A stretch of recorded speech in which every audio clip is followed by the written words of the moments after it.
বোনকে উত্ত্যক্তের প্রতিবাদ করায় ফরিদপুরে বৈষম্য বিরোধী ছাত্র আন্দোলনের যুগ্ম সদস্য সচিব বৈশাখী ইসলামকে মারধরের অভিযোগ উঠেছে বিএনপি নেতার বিরুদ্ধে। শুক্রবার বিকেলে নগরকান্দা উপজেলার ভবুকদিয়া গ্রামে এই ঘটনা ঘটে। স্থানীয়রা জানায়, গত কয়েকদিন ধরে স্থানীয় যুবক শরীফ ব্যাপারী উত্ত্যক্ত করে আসছিল বৈশাখীর বোন চৈতি ইসলামকে। সালিশ বৈঠকে মীমাংসা না হওয়ার পরে পুলিশ ও ইউএনওকে জানানো হয়।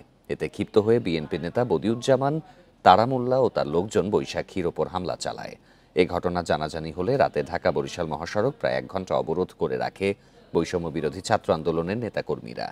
পরে পুলিশ ও সেনাবাহিনী গিয়ে পরিস্থিতি নিয়ন্ত্রণে আনে। এই ঘটনায় উত্ত্যক্তকারী শরীফ ব্যাপারীকে আটক করা হয়েছে। হামলার সাথে জড়িতদের গ্রেপ্তারে চলছে অভিযান।